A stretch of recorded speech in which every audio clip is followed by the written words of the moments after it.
may pakinabang naman. May pakinabang.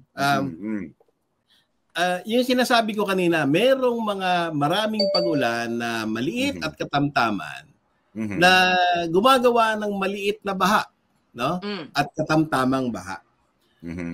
Yung mga flood control na yon, kaya niyang i-contain yung baha, dike.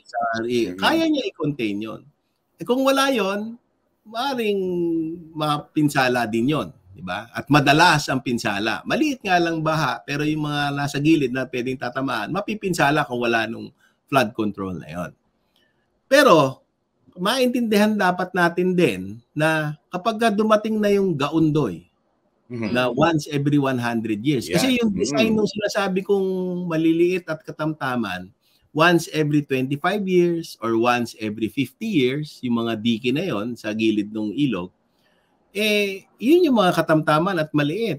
Paano kung once every 100 nadambuhala na yung ulan? Aapaw at aapaw yun doon sa infrastruktura na yon, yung dike na yon. At ang notion natin ay hindi, nag-flood control dyan Dapat kaya niya yon. Ang problema kasi hindi rin sinasabi sa mamamayan na yung flood control na yan ay hindi kaya yon. Yun, okay. May kapasidad lang. May capacity lang.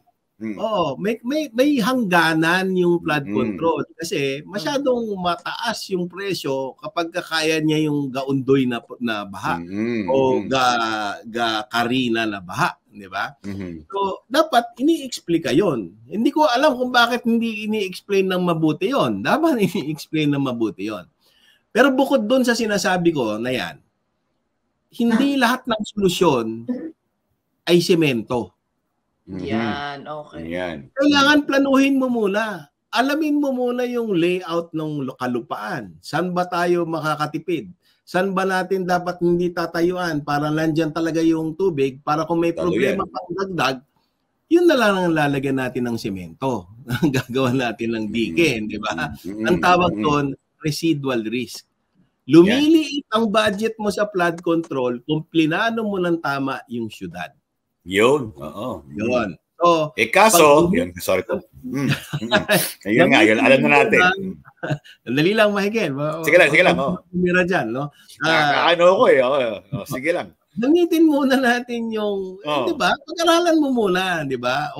Ito, wag natin kalbuhin itong kabuntukan na to para hindi ganun kalaki yung baha. Meron mga nature-based solutions.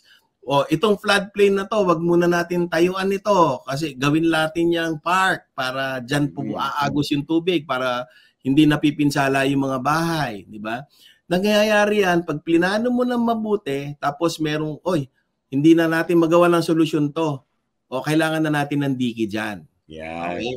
Dyan tayo. So, maliit na lang yung gastos mo. Pero kung ang gagawin mo, lahat ng pakiramdam mo, lahat ng solusyon ay semento. Semento. Hindi uubra yon. At darating ang panahon, nasisisihin ka ng mga tao na dumating na ata, Prof.